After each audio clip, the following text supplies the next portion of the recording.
Okay, hello everyone, and welcome to this Cambridge CEM webinar. Thank you for joining us wherever you are in the world today.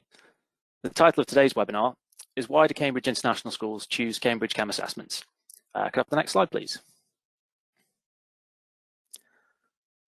So before we start, I'll just go through a few housekeeping points with you. You may have noticed that your microphones are muted. They'll stay on mute as we go through the session to avoid any background noise.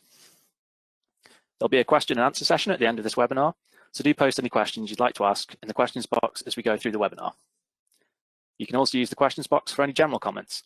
It might be nice now if you want to give us a quick hello in the questions box and let us know where you're watching from. If you're having any technical difficulties with sound or video, please let us know via the questions box, and we'll do our best to resolve them. We recommend you use headphones to listen to this session for the best sound quality. We're recording the webinar and we'll send you the video recording and slides straight to your inbox next week, so don't worry if you miss anything. I'm delighted to be joined today by Lavanya Ganesan, who will take you through this session on why Cambridge International Schools choose Cambridge CEM assessments. But before I hand you over, I'm just going to go through what we're going to be covering in today's webinar. Next slide, please.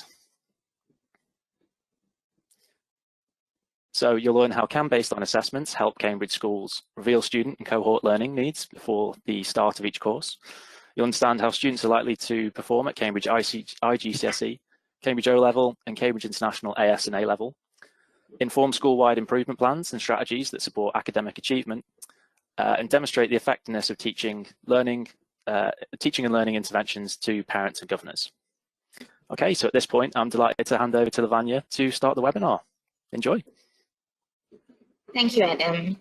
So welcome everyone, good morning, good afternoon, wherever you are in whichever part of the world. So my name is Lavanya Ganesan and I'm the Regional Specialist CAM who's based in Malaysia, and I handle the Southeast Asia and Pacific region. So I used to be in education since 2011. Most recently, I've been the head of examination as well as a school leader, being a deputy principal in one of the largest school chains in Malaysia. And prior to this, I also used to teach additional mathematics and I used to do the paper examiner. Coming from an actuarial science background, I used to handle a lot of data and in both education and economic sectors. So it's very, very interesting to look at data and how well we can use it. At this moment, I'm attached to Cambridge and I'm based in the Malaysia office. So my main aim today, also the general aim which I have in terms of creating awareness for baseline assessment within the countries in Southeast Asia Pacific, and I hope we can cover a certain amount of using it along the Cambridge pathway in today's session. Let's move on. So we are here mainly to help, so please post your question and comments in the question box. It will be really, really helpful.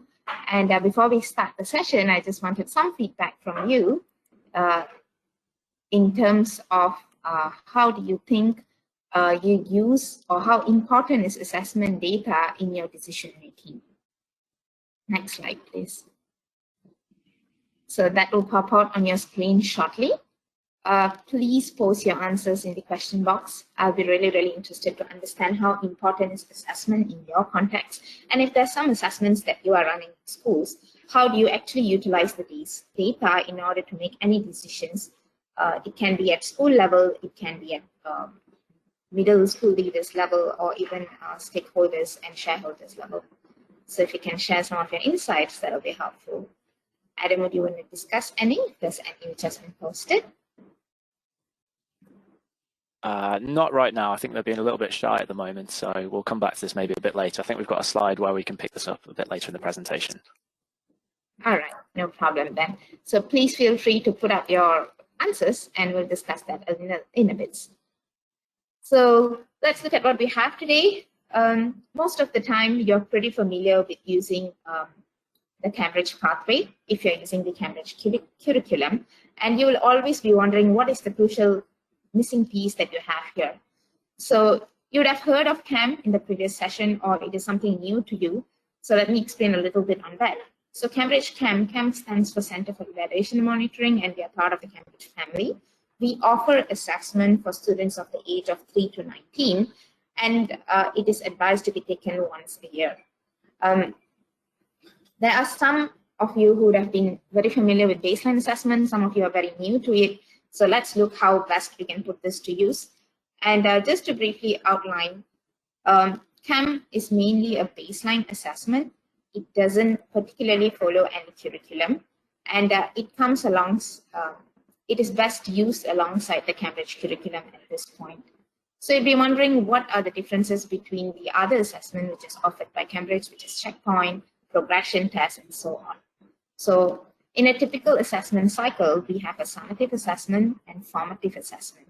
CAM fits best in the formative assessment. So at the end of a curriculum stage, usually they will undergo a curriculum. And at the end of the learning stage, you want to check how much the students have learned. So that's where you would use the checkpoint or the progression test, which is very much curriculum based assessment. And this is done at the end of a curriculum year. So we call it a summative assessment. Now, the resources comes into place here, where it's all tied up, and you would use the resources hand in hand. And this is an ongoing formative assessment. So this is done during the learning stage, where you would want to know how are your learners progressing from one stage to the other.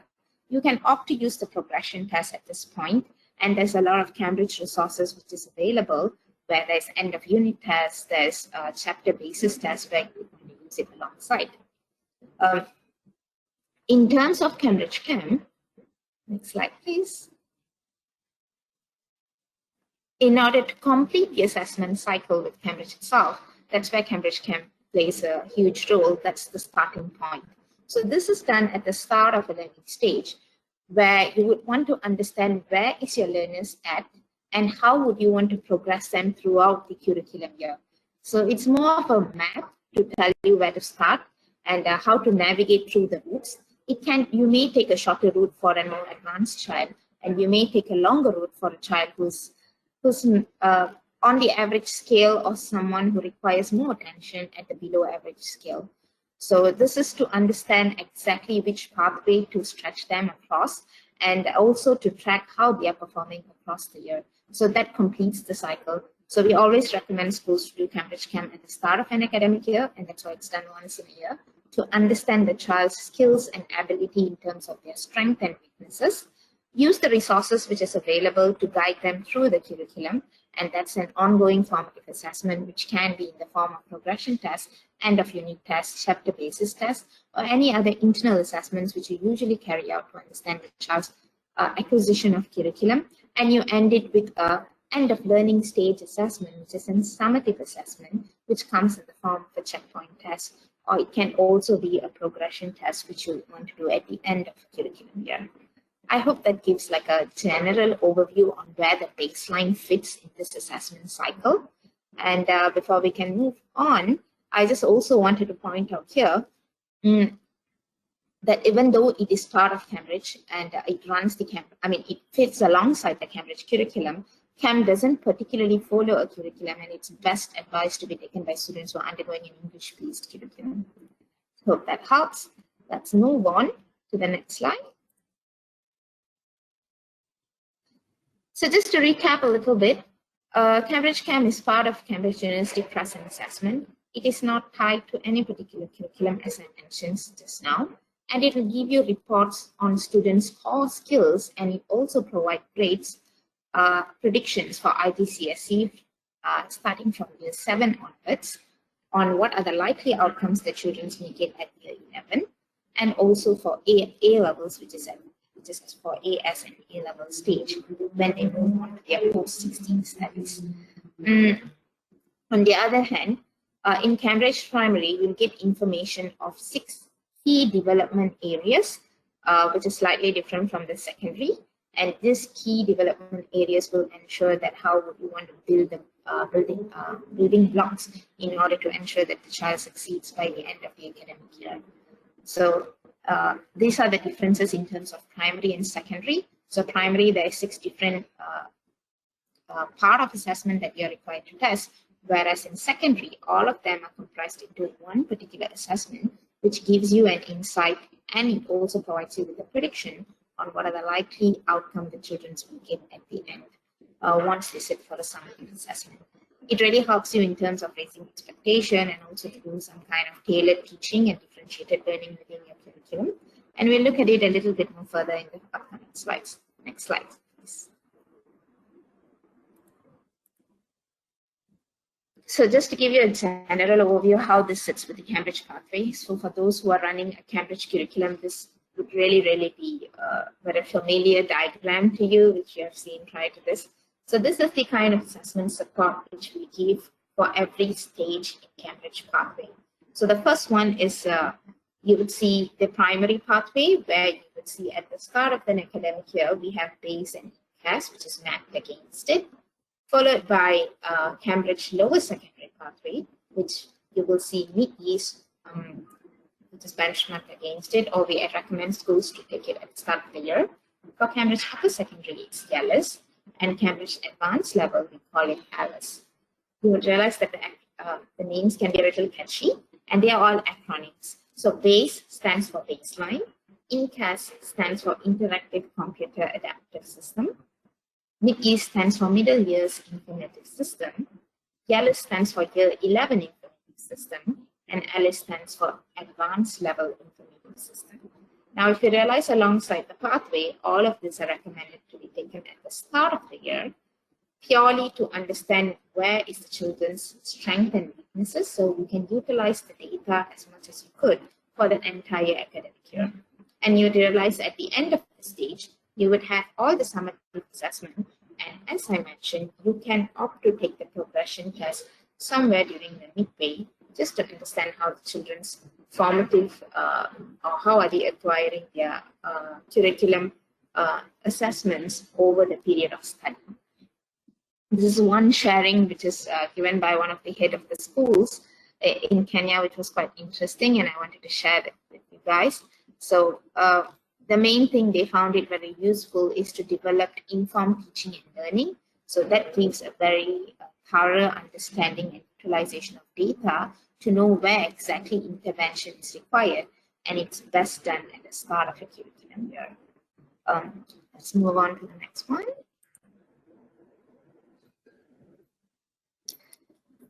So what aptitudes and skills does Cambridge CEM gives information about?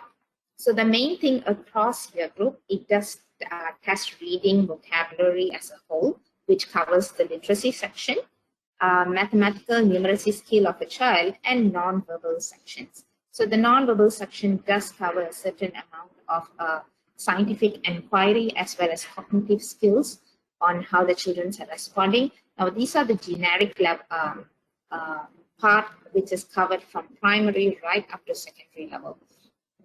What is important here is you need to look at, and you would realize that aspects was not part of the curriculum pathway just now. That's purely because that's for students at nursery level and really young.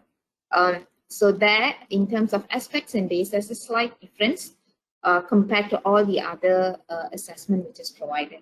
So for aspects and days, we do test certain amount of PSED, which is personal, social, and emotional development of the child.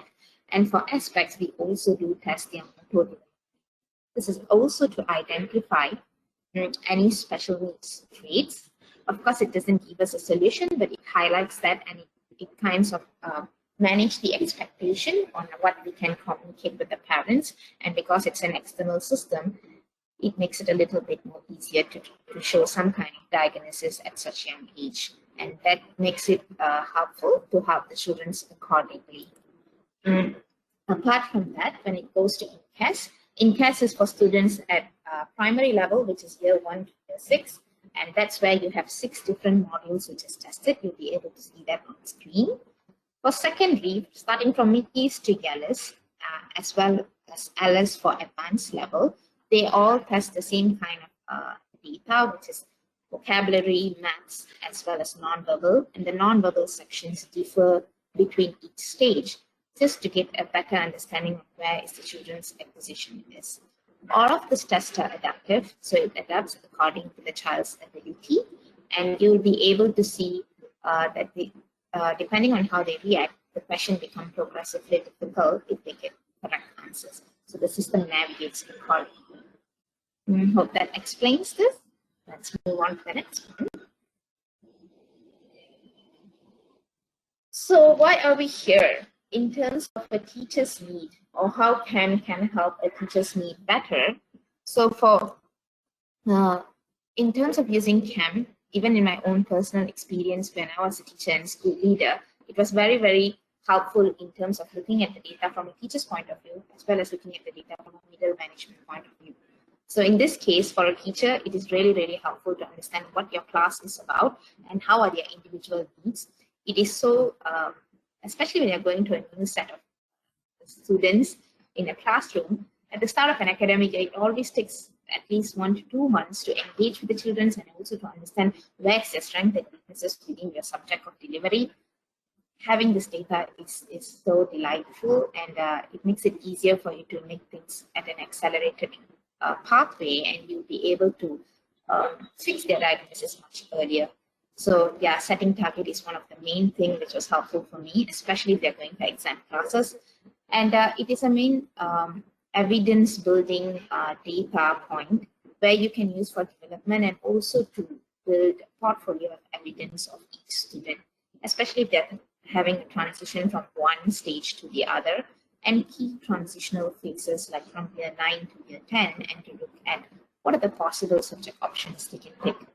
And of course, to provide progress to parents. That's one crucial way of engaging the children and telling them the impact of teaching the school has made, especially when they joined at the start, and how much they have acquired by the end of the academic year.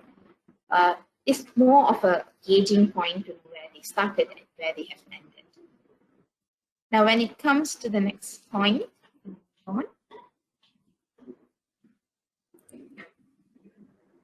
so identifying students' strengths and weaknesses to inform teaching and learning, this is one of the, it really gives confidence, and your teaching to help to make the best decisions to support the students' learning. And this also gives you the power to understand each student potential, identify their areas. And this means setting target really takes much lesser time than what you would probably expect to invest at the start of an academic year. So as you can see, this is one of the code from Nahar International School.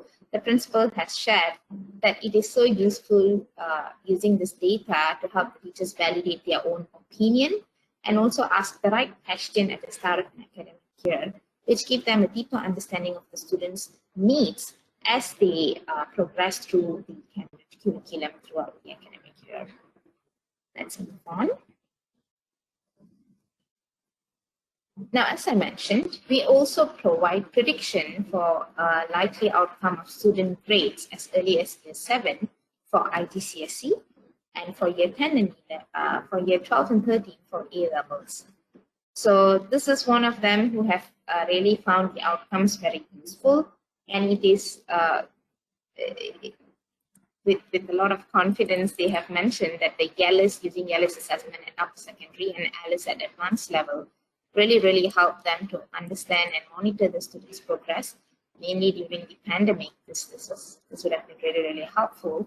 And the head of Cheddar school system did inform that it helped predict grades. So basically, when you would want to submit a forecast grade, you could use this as one of the data points to understand how best to give a forecast grade, apart from your trials examination, which would probably held it more internally based.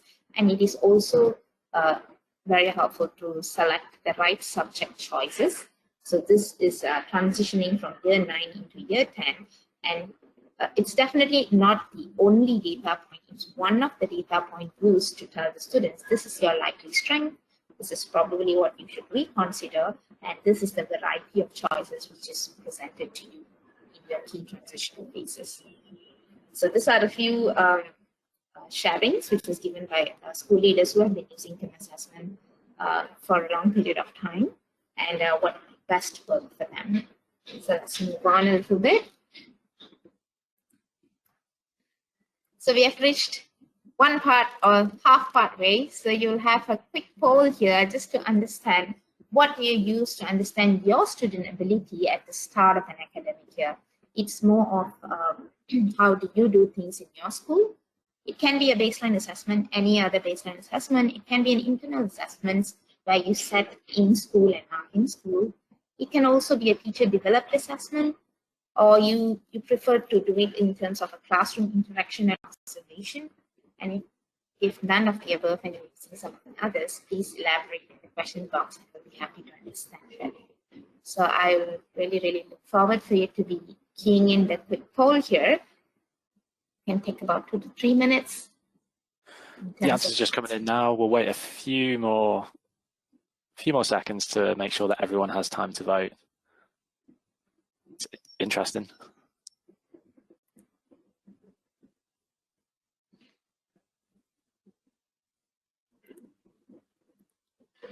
Okay, we'll give it 10 more seconds. I think there's still a few more coming in.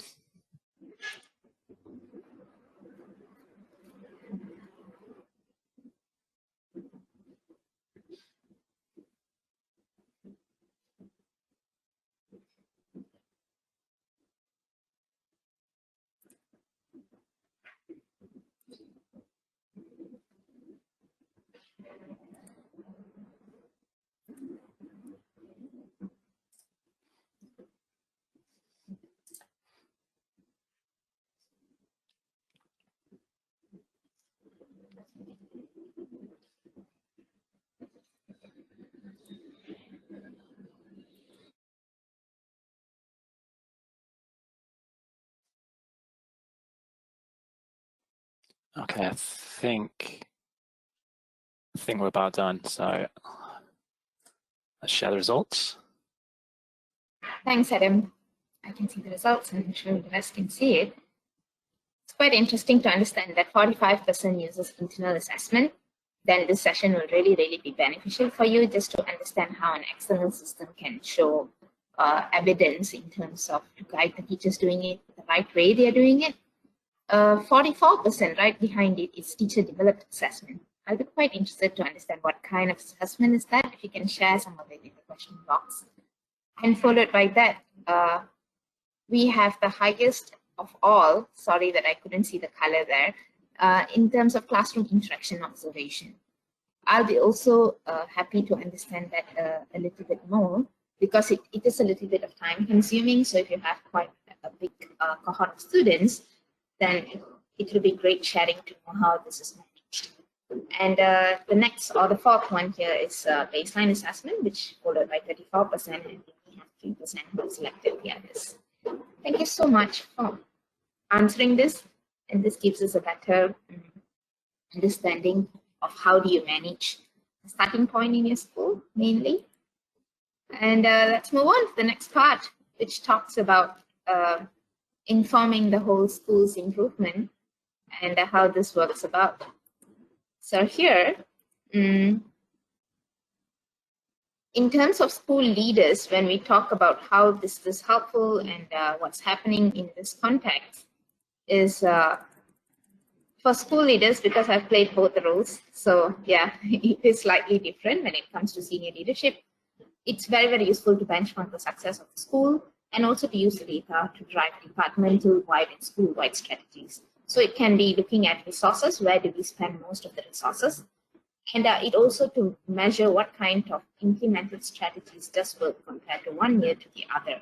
So over time, it gives us a better understanding, and also to look at how performance is changing from depending on the quality and quantity of students which is admitted over a period of time. So these data-driven kind of details really gives us more confidence on telling us from an external point of view that something is done as more aligned with what's required by the end of the academic year.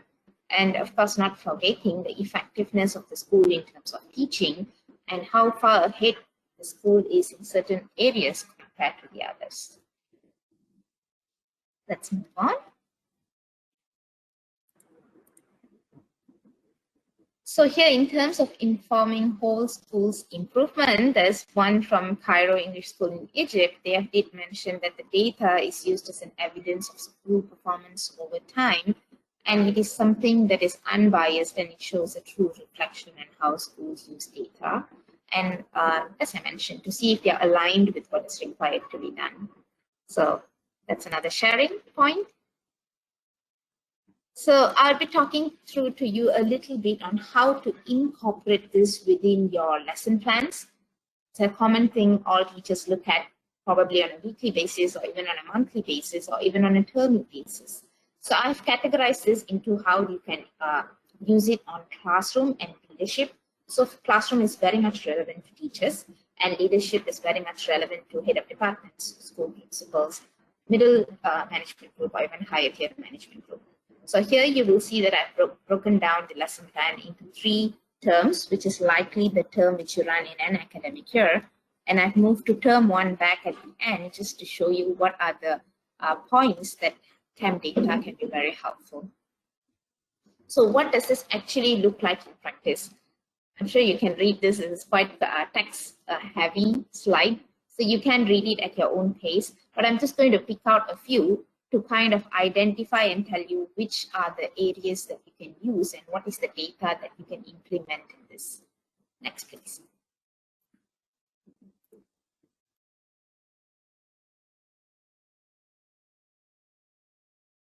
Sorry. So here there's one data point. So what you are looking at your screen at this point of time, if we can go a slide backwards, I think we are slightly ahead. Yeah, so I've highlighted the leadership section on term 1, which is looking at understanding ability and potential of a new intake. Now, if this is the context we are looking at, what kind of data that is going to be useful from the CAM data in this? So let's look at the next one. Next slide, please. And this is understanding ability and potential of new intake. So this is the segment of higher management and middle management. So how do you look at this this is what you will get year on year. So this is an example of data which I have taken, and this is called a historical band profile, which I've taken from a school who have been using CAM from the year 2013. And at that point, they realized that 23% of their students were in band A. And then over time, they realized that students are moving slightly better. There's a little variation, and they realized that in 2016, 33% of them ended up getting band A from their school cohort. So that does tell us a few things about the school and how things are managed. The reason this is important is because it shows you the ability profile and how this is tightly linked to external examination and the kind of prediction which they are required to get in the IGCSE and A levels. That knowing what students are coming into your school, and it is really important for understanding what you're going to get out of the other end when they are admitted, and how is this going to manage or variate the kind of quantity of students you admit against the quality which is going to be produced by the end of the academic year. So let's move on a bit. The next one, which also helps you in the new cohort of students, is understanding the ability and potential of a new intake, is looking at this. What you are seeing on your screen now is known as a chances graph. So here, you would see how the school is likely to perform or after 5 years, how is it? And this provides you a report like it says in the screen. So here you have, if you're looking at it, you would realize this. You'll expect 37 of your students to achieve an A star in their IGCSE mathematics. So this gives you a better insight on what is the kind of cohort of students. So this is a chances graph. And it gives you a variation of grades that the child may likely get on a group level and on an individual student level. So what you're looking at here is a group level. There will be a different pattern of scores across, and this will be something of the similar thing which you're looking at. Let's move on. So that was one example which I've taken from the leadership section. Now let's look at term 2. Once we have moved on to term 2, and this is from a classroom perspective, so very useful for teachers. What I'm looking at here is conversation with parents to help them understand what success can look like for their children, as this is through the midterm, and always parents are wondering what's happening and how things are moving on and how best we can communicate their performance across. So they might say that the child is performing roughly average of their age, or maybe they are behind of their peers. But what is more helpful here is using the data and communicating it accordingly, so it will moderate parental expectation of the outcomes, and not denying everyone wants their child to be doing well at the end of the academic year. So the data is really, really useful to manage that expectation. Can we move on to the next slide, please? So this is one example where we provide parents report. So this is an example of parent report where you will see in the base assessment, which is the primary, where you can also use transitioning from preschool into primary. So here you would get a description on what the child has acquired, and base is the one of the assessment which you can do twice in a year. So it shows you progress within a year because they are at a very young age. So their rate of absorption is more like a sponge. Everything they absorb very quickly. So that's why we do this. We measure progress within a year rather than year on year. So that's only applicable for base, which is at the primary level. And you will see the blue line indicates how they have performed against the description on the left-hand side, which explains what they have been tested and what is their level like. If the children have taken this at start and end, then you would see a division on the arrow, which shows you how they have performed at the start in comparison to what they have done at the end, likely to be higher. But if it is lower, then we need to look at other factors which has contributed to that. The next parent report, can we move on, is what you see we have currently developed, or this is one of the new features that's also because of demand and to make parents understand where the children are when they are sitting for this kind of assessments. So this is available for the MITIs and GALAs, which is the P16 we call it, for students at year 7 to year 11. So this section tells you what is the test about, what are the kind of question which is tested, and what is the level of children at those. And finally, you see like a parameter which tells you the students are below average, at average, or above average at each segment, depending on what they have covered. So there wouldn't be any value. So you wouldn't see my child got 50% or my child got 70%, just not to worry the parents and also to not make it too exam anxiety or inclined towards that. But it's just to keep a taster and to assure the parents this is where they are, this is how the children are progressing over the academic year. So nothing of surprise comes at the end. And it's very much easier to navigate and also manage the expectation. Let's move on. One more last, not exactly the last, in term 3, how exactly do you use this data? I've looked at keeping students on track. So in this leads up to looking at what we think might be a posting a bit and how do we know where they're going to be ending in terms of reports, which can help us decide that.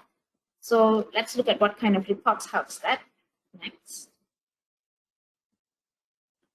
So this is one to keep your students on track. So what do you see here is an individual chances graph which is provided for each student by each subject. Of course, we don't provide prediction for all the IGCSE subjects or A-level subjects, which is offered by Cambridge. That's an extensive of 68 subjects. But at this point, we provide for those which are famous or quite commonly taken. That's about 15 to 18 subjects overall. You will not see predictions for foreign languages, which is very unique to certain countries. But there are written like Spanish, German, and so on, which you can correlate to Malay or Mandarin and those kind of foreign languages. So just to explain here a little bit, this student is predicted to give example in 115 baseline score. And on the top right corner, you would realize that there is a historical over the past 40 years that how they have progressed from one to the other. So 25% chances of getting an B grade in English literature, and there is 11% of chances of the child getting an A star. So this is like a chances, and this is something to help build the child motivation and also to tell them this is what the system says. This is what the teacher judgment is, and it comes hand in hand to kind of tell them where they need to be lying towards. Are they going to be lying towards the left-hand side where they also have a chances of getting a 7% and 11% towards the left hand, which is not a credit. And then they also have equal chances of being in the mid cohort, and they have chances to move on to be much advanced of getting an A star or an A grade. The values at the bottom, you can navigate it from 1 to 9, which relates to the UK grading and certain other regions grading. On the other hand, you can also change it to A star to you, so not to worry much on that.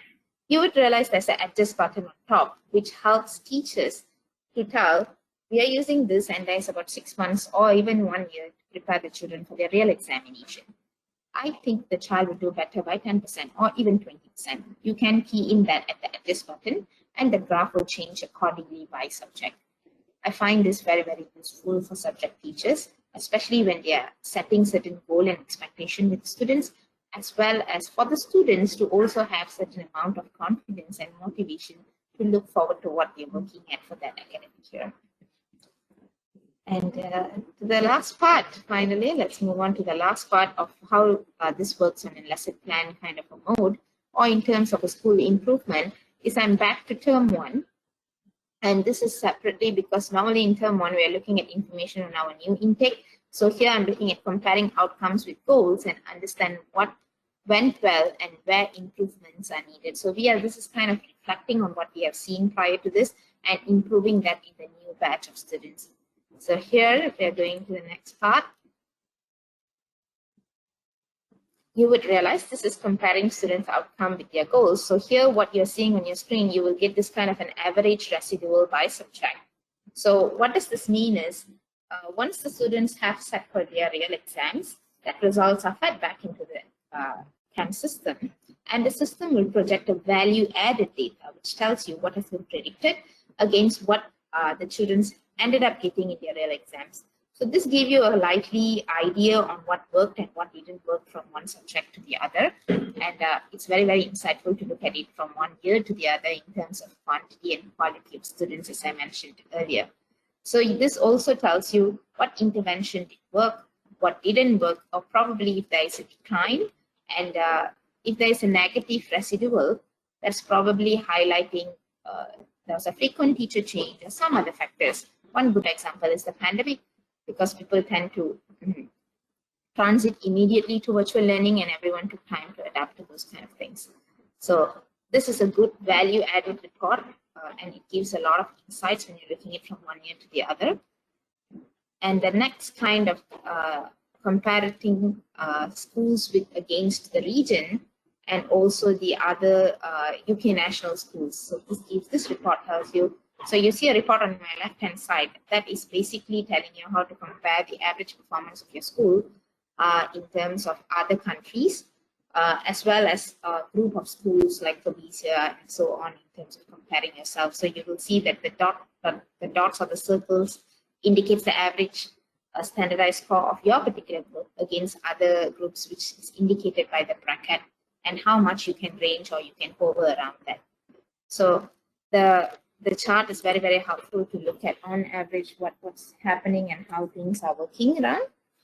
On the right-hand side, you would realize that you'll be able to compare your school against the English state schools as well as other international schools on average where it's exclusively. A little bit of confidence in data finding and also to build and to tell from an external point of view what works and what doesn't. And finally, the next step is we will answer questions which is available at this point on the question box. So please feel free to post any questions there. This recording of the webinar and the slides will be sent to you via an email by next week. And don't forget there's a next follow-up webinar to what I've just presented to you on next Thursday. That's personalizing teaching and learning with Cambridge CEM assessments. I really, really hope the session was a little bit insightful and gives you a better idea of what kind of data you're looking at against how to use it to incorporate lesson plans and how to validate what you're teaching and make it more insightful for students, especially when we have only that much of crucial time spending and to know exactly where they start and where they end within an academic year. So the last part here. That's all from me today. And I really hope this session was insightful and it gave you the information which you required. And we'll take questions from the question box now. Back to you, Adam. Great. Thank you so much, Lavanya. That was really insightful and useful. We've had lots of good questions, which is always an excellent sign. So I'm going to dive in because we've just got about 5 minutes to answer some of these. So Judith asks, is it advisable to let the student know the result of their assessment, especially at lower primary? So would it demoralize them if they didn't do well? That's a good question. Thanks. Yes, very good. Yeah, so just to answer to that, this is also based on my personal experience as well as normally what schools finds it useful to do. So it comes back to the school on whether or not you would want to share it with the parent at the end of the day. And also with the students, would you want to share it? So there's two objectives of using the test. One, it can be done as an internal consumption where you want to relate the details with the teachers and just to look at how to improve them further. And also, if you want to communicate it to the students as well as their parents, it comes alongside with the teacher judgment. So it's not going to be a pure data point which we are going to tell them that just because of this you're not going to be performing well. That isn't the case. So it is also to tell them that apart from this is what we think, and probably this should help them pick up in certain areas. And this is an evidence which is telling us that the child needs to put more effort, or we need to challenge them best at the at whatever level they are, rather than just testing them based on their age and providing them probably they are way advanced than what's required. Just to address a little bit more of your primary students, if they feel demoralized and so on, the teachers know the students best. So in my previous experience, we do share some details with the parents, and sometimes we just kind of tell the students on a more positive aspect of this is the data and how well we can make them move forward. But yeah, entirely comes back to you, and I really hope I did answer your question. Thanks, Lavanya. So Paramveer asks, is it possible to access and review the ALICE sample assessment papers and report data prior to subscribing? Good question again. So here, all of the assessments is computer-based and they are adaptive. So coming and I'm not sure how reliable or how relevant is it to look at a trial. Usually what we do is, if you just want to understand what is the kind of question and the kind of reports, please feel free to connect to any of us, and we'll be happy to show you. There's a video to make you understand what is the kind of transition of questions you look at from one to the other from a student aspect. So that's an interface of how the student will attempt the question. There's also details and videos to show how to upload and run the assessments. And there's also videos to guide you through on what are the data you're looking at and how to comprehend them. So I hope that details will be really helpful. But if that you would need more than that, and you think that you need to understand it better before subscribing, please feel free to speak to any of us, and we are happy to assist you with that aspects. Great, thank you. So Felicitas asks, Chem helps to provide predictions for lower secondary and upper secondary in IGCSE. Does it serve the same purpose in lower primary towards checkpoint? Okay, no. It only gives a prediction for IGCSE and A levels because it's the summative assessment which is leading them to the next pathway of their educational journey. We do not provide predictions for checkpoint at this stage because checkpoint is also a diagnosis assessment, but it's very curriculum bound and to understand better aspects of the children. So at primary level, it's more of building blocks and to understand where is their skills and ability, and also to enhance their details on that rather than just moving towards more academically inclined of predictions aspects which we are looking at. Hope that helps. Great. I think we've probably got time for one more question. So Vishali asks, is the Chem assessment applicable to Cambridge curriculum schools only?